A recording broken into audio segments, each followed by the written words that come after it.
Hi, it's Steve. Today we'd like to show you how to change the door switch on your dryer. It's a really easy repair. Let me show you how we do it. Now with the dryer pulled slightly forward, our next step will be to remove the lint filter.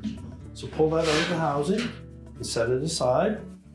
The next we're going to remove these two screws that secure the main top to that filter housing. And just be sure that we don't drop those down inside that opening.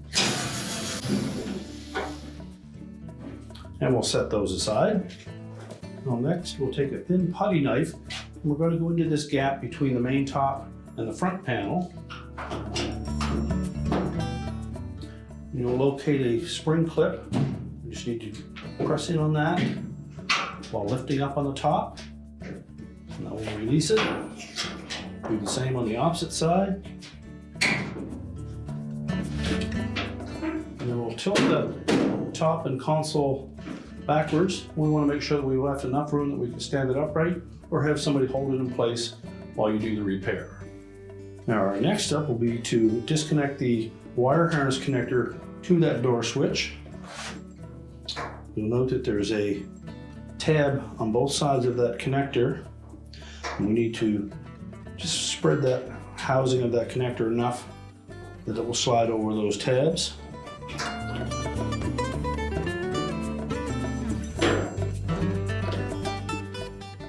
Use a flat blade screwdriver to do that.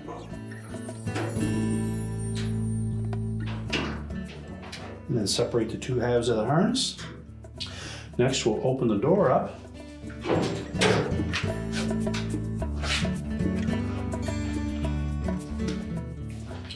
And we'll remove the two screws that mount that switch to the front panel.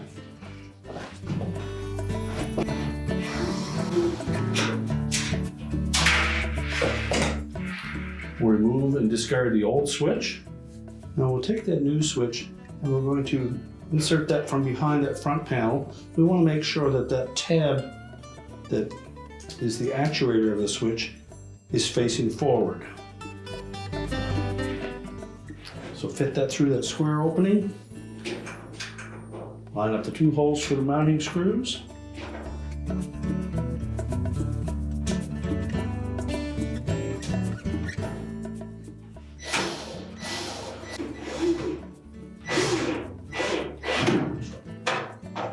Just make sure that we have both those screws tightened securely, and then we can reconnect the harness.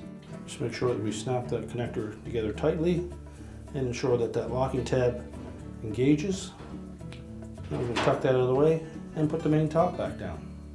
So now we'll just lower that main top back down. Make sure we have it even side to side.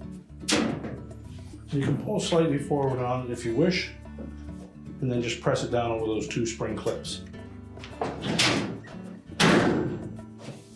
Make sure it's flush with the front panel. We'll then reinstall the two screws that secure that lint filter housing. And again, we'll want to make sure that we protect those screws from falling down into that opening.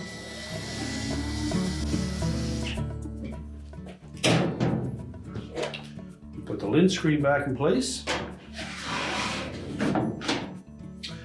And now we're ready to push the dryer back into position. We're now ready to push the dryer back into place, reconnect the power, and your repair is complete.